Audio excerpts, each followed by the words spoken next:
ولا تموتن إلا وأنتم مسلمون. Baik, bismillahirrahmanirrahim. Assalamualaikum warahmatullahi wabarakatuh. Waalaikumsalam warahmatullahi wabarakatuh. Alhamdulillah wa syukurillah.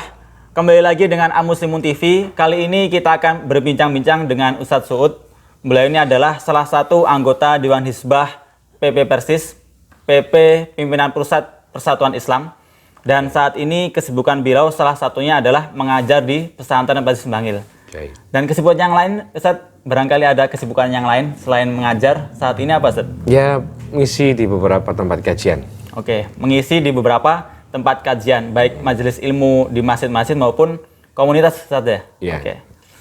Jadi gini, Ustadz, untuk kali ini sepertinya kita akan membahas beberapa fenomena yang akhir-akhir ini, pekan-pekan ini sempat ramai.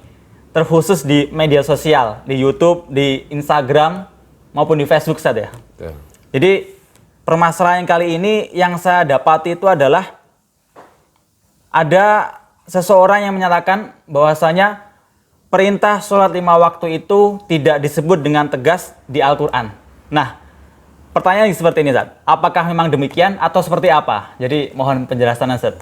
Gitu. Baik, terima kasih sebelumnya saya diberikan kesempatan untuk menjelaskan dalam hal ini. Ini juga bisa menjadi bahan diskusi dan perbincangan kita. Pertama kali saya ingin suguhkan data tentang masalah auqatis sholat, waktu-waktu sholat di dalam Al-Quran. Memang Allah Subhanahu wa Ta'ala berfirman dalam surat An-Nisa ayat yang ke-103. Ayat tersebut berbunyi, A'udzubillahi minasyaitonirrajim, fa'aqimus sholata inna sholata kanat alal mu'minina kitaban mauquta. Maka dirikanlah sholat, karena sesungguhnya sholat itu atas kewajiban kepada kaum muslimin waktu-waktu yang ditentukan. Dari ayat tersebut kita bisa faham bahwasanya waktu-waktu sholat itu Allah tentukan di dalam Al-Quran. Jadi pelaksanaan ibadah sholat itu memiliki waktu-waktu yang ditentukan. Kemudian tentang masalah waktu-waktu sholat yang menjadi kewajiban ditentukan pada waktu-waktunya, itu ada pada surat Al-Isra yang pertama ayat yang ke-78. Allah berfirman, A'udzubillahi minasyaitonirrajim, aqimis sholata liduluki syamsi ila ghasaqil laili wa qur'anal fajri. Ayat tersebut berbicara, satu, dirikanlah sholat pada duluki syamsi, nanti tidak saya artikan terlebih dahulu. Kemudian kalimat tambahan berikutnya ila ghasaqil laili, yang kalimat berikutnya adalah Qur'anul fajri. Kalimat duluki syamsi, para ulama dahulu bahkan di kalangan sahabat radhiyallahu anhum memiliki pendapat yang berbeda. Yang pertama adalah pendapat Umar ibn Khattab, Abdullah ibn Umar dan Abdullah ibn Abbas serta Abu Hurairah radhiyallahu anhum ajmain yang mengatakan kata duluki syamsi ini menunjukkan zawalus syamsi. Sedangkan pendapat yang kedua adalah pendapat Ali bin Abi Thalib termasuk Abdullah ibn Mas'ud yang mengatakan duluki syamsi adalah ghurubis syamsi. Jadi ada dua pendapat tentang masalah ini. Kalimat yang berikutnya yang perlu kita fahami adalah kata-kata ila. Kata-kata ila ini adalah kata-kata yang menunjukkan jedah waktu atau antara dua waktu tersebut. Bukan masing-masing waktu duluki syamsi dan waktu ghasaqil laili, tetapi antara dua waktu itu. Maka kita bisa pahami bukan hanya dua waktu itu saja yang Allah Subhanahu wa Ta'ala tentukan sebagai waktu sholat wajib, namun antara jeda dua waktu tersebut ada kewajiban-kewajiban menunaikan ibadah sholat. Yang ketiga adalah Qur'an al-Fajri, yakni pada saat datangnya fajar. Dari ayat ini kita bisa simpulkan bahwasanya 3 waktu sholat disebutkan secara utuh, sedangkan 2 waktu sholat yang mula-mula adalah merupakan batas awal dan batas akhir. Mungkin ada beberapa sholat-sholat yang diwajibkan di sana. Yang kedua ayatnya adalah surat Hud ayat yang ke-114. Allah berfirman, A'udzubillahi minasyaitonirrajim. Wa aqimis sholata tarafain nahari wa zulafan minal laili. Dirikanlah salat di antara dua taraf atau dua ujung nahar dan zulafan minal laili atau zulmatul laili atau waktu matahari sudah tenggelam atau gelapnya malam. Di ayat ini ada 3 waktu sholat paling tidak disebutkan. Di ayat yang lainnya Allah Subhanahu wa taala berfirman dalam surat An-Nur tentang ayat yang berkenaan dengan hijab, dan ini adalah ayat yang paling sharih, tegas, jelas menyebutkan waktu sholat. Satu disebutkan di situ min qabli salatil fajri, disebut juga wa min ba'di salatil isya. Sangat jelas sekali di surat An-Nur ayat yang ke-58. Di ayat yang lainnya di surat Ar-Rum ayat yang ke-17 dan 18 Allah berfirman Fasubhanallah hina tamshun wa hina tusbihun. Maha terpuji Allah Subhanahu wa taala di waktu tamshun, yakni waktu petang, wa hina tusbihun, dan di waktu pagi. Walahul hamdu fis samawati wal ardi wa asyiyan wa hina tudhirun. Ada dua waktu lagi, asyiyan isya dan tudhirun waktu zuhur. Di sini ada 4. Jadi kalau total kita disebutkan dalam ayat-ayat di atas tadi ada sejumlah waktu-waktu sholat yang telah Allah Subhanahu wa taala tentukan dan sebutkan di dalam Al-Qur'an. Namun pada saat kita kembali kepada riwayat Rasulullah SAW, ada hadis yang diriwayatkan oleh Imam Muslim tentang Arab gunung atau Arab pedalaman, kemudian bertanya kepada Nabi SAW tentang kewajiban yang kalau dia tidak tambahkan nantinya dia termasuk orang-orang yang beruntung. Rasulullah SAW menjawab, salah satu potongan hadis tersebut adalah salawatul khams illa antatawa'a syai'a, yakni salat yang 5 waktu kecuali jikalau kita melakukan tambahan dari salat-salat yang lainnya. Dari sini kita fahami ada sejumlah ayat yang memiliki pemaknaan baik itu tegas ataupun menunjukkan waktu-waktunya, namun kemudian telah dirangkum oleh Rasulullah SAW dengan istimbatnya, pengambilan kesimpulannya bahwasanya yang Allah wajibkan adalah sholat yang 5 waktu. Artinya sholat 5 waktu secara utuh sebenarnya juga telah disebutkan dalam Al-Quran. Ada kalimat-kalimat yang tegas menunjukkan waktunya, ada juga membutuhkan tafsiran atau membutuhkan sebuah langkah tafsir atau pengertian.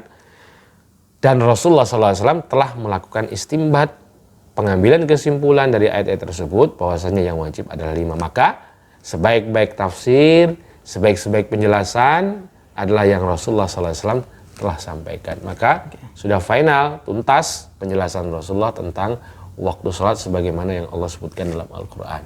Baik Ustaz, berarti kan kalau di dalam Al-Quran tadi itu ada yang disebutkan secara tegas bahwasanya sholat 5 waktu itu disebutkan 3. Ada juga disebutkan 5, cuman yang 2 ini disebutkan sebagai kode atau sesuatu yang perlu tafsir Ustaz ya? Yeah.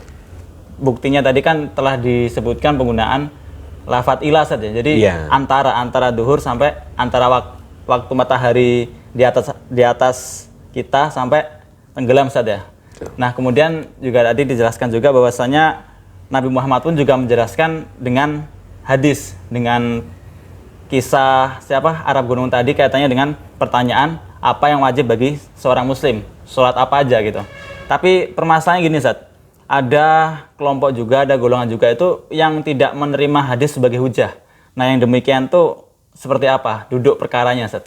Gitu. Baik, ada 2 kelompok yang nampaknya tidak mau menggunakan hadis atau penjelasan Rasulullah SAW paling tidak.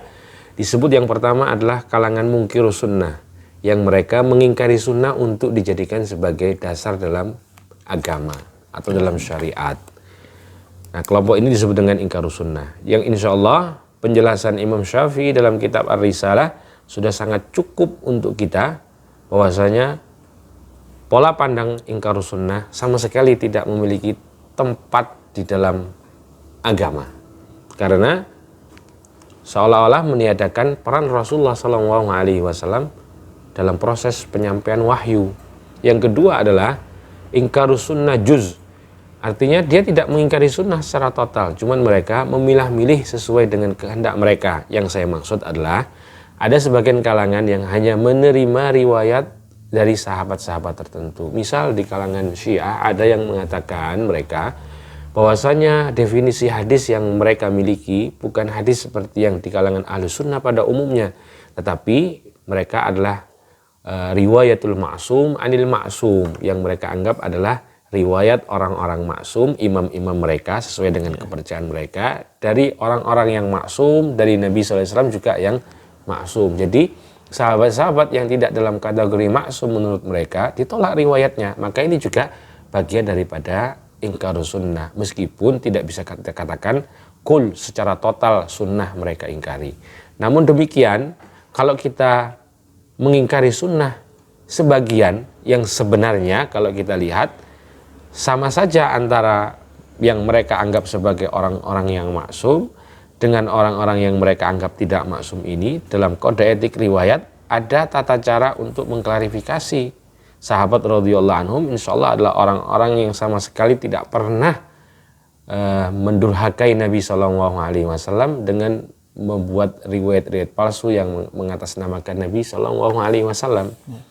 Jadi tidak ada alasan sebenarnya kemudian menolak riwayat-riwayat selain daripada sahabat yang mereka anggap maksum, karena sahabat sama sekali tidak pernah memiliki keinginan untuk berdusta atas nama Nabi SAW. Wal ayadu billah. Berarti seperti itu Ustaz ya, baik penjelasan tentang ayat Al-Quran yang tidak menjuruskan secara tegas perintah sholat 5 waktu maupun kelompok-kelompok yang tidak menerima hadis sebagai hujah. Nah, untuk masa sekarang ini Zat, maksudnya akhir-akhir ini kan tadi kan yang ingkarus sunnah itu masa-masa dahulu, maksudnya masa-masa dahulu itu masa-masa lebih dari 1 abad yang lalu. Nah, di masa sekarang ini, di era-era modern ini, itu ada juga saya temui beberapa artikel yang menyatakan bahwasanya penafsiran Al-Quran itu harus sesuai dengan kondisi zaman saat ini gitu. Jadi memang kondisi zaman Nabi Muhammad sama sekarang berbeda. Jadi kita juga harus menggunakan kondisi saat ini gitu, Ustaz. Jadi itu seperti apa, Ustaz? Gitu. Baik, model seperti ini ada yang dikenal dengan kalimat hermeneutik. Maksudnya adalah bahwasanya Rasulullah SAW setelah mendapatkan wahyu, kemudian melakukan penjelasan kepada para sahabat radhiyallahu anhum, penjelasan Rasulullah itu hanya terpakai untuk pada masa waktu itu saja, dan di masa belakangan orang-orang berhak untuk melakukan tafsir ulang lagi terlepas dari tafsir yang pernah Rasulullah SAW sampaikan. Maka hal ini harus kita tanggapi dengan baik dan benar. Pertama adalah bahwasanya ayat Al-Quran itu yasluh, mempunyai solahiyah, kelayakan untuk masih bisa dijadikan pedoman, bisa dijadikan petunjuk untuk kehidupan kita saat ini. Ya, Al-Quran seolah-olah masih tetap berbicara tentang pada saat ini. Tetapi agama ini adalah agama yang Rasulullah SAW sampaikan pada saat itu. Artinya kita saat ini masih bisa memiliki pandangan-pandangan atas inspirasi-inspirasi daripada teks-teks Al-Quran dan apa-apa yang Rasulullah SAW jelaskan. Namun dalam teori tafsir, seafdal-afdalnya, semulia-mulianya, sebenar-benarnya dan seakurat-akuratnya penjelasan adalah pada saat Rasulullah SAW sendiri yang menjelaskan. Jadi pada saat ada penjelasan dari Nabi, itu adalah merupakan penjelasan yang final. Itu teori yang kita yakini tentang masalah tafsir ayat dengan riwayat atau tafsir bil ma'thur. Tidak menutup kemungkinan ada sejumlah ayat Al-Quran yang membutuhkan tafsir, membutuhkan takwil, dan juga kita bisa membandingkan kehidupan kita dengan kondisi-kondisi ayat yang pada saat diturunkan kepada Rasulullah SAW untuk kita bisa mengambil inspirasinya. Tidak mengapa mengambil inspirasi tersebut, tetapi tidak boleh kita meniadakan bahwasanya penafsiran Rasulullah hanya berlaku pada saat itu saja. Karena Rasulullah SAW satu paket dengan wahyu, semua penjelasannya, semua wahyu yang diturunkan kepadanya adalah berlaku untuk semua zaman dan semua lini kehidupan masyarakat dimanapun berada. Nah, teori hermeneutik adalah seolah-olah menjadi teori yang ingin mendongkel Nabi SAW sebagai satu paket daripada risalah Islam. Berarti untuk penafsiran ayat Al-Quran sendiri itu aslinya tidak ada pembatasan saja, akan tetapi harus sesuai dengan kaidah tafsir yang berlaku, sama kaidah. Tidak menyalahi dari apa yang dikatakan sama Nabi Muhammad gitu. Ya, seafdal-afdalnya adalah penjelasan dari Rasulullah SAW sebagai orang yang paling berhak untuk menjelaskan apa yang Allah Subhanahu wa taala kehendaki dari agama ini. Ustaz, siap Ustaz, siap. Jadi terima kasih banyak Ustaz. Ini kan alhamdulillah sudah dijelaskan dengan jelas, lugas, mudah diterima sama dicerna. Dan mudah-mudahan diskusi kali ini, obrolan kali ini tidak berhenti sampai sekarang. Adapun teman-teman muslimun, kalau semisal ada pertanyaan atau ada sesuatu unek-unek yang ingin disampaikan, bisa nanti disampaikan di kolom komentar maupun di WhatsApp yang sudah tersedia. Terima kasih Ustaz ya. Kita akhiri kali ini dengan bacaan hamdalah. Terima kasih. Alhamdulillahirabbil alamin. Assalamualaikum warahmatullahi wabarakatuh. ولا تموتن إلا وأنتم مسلمون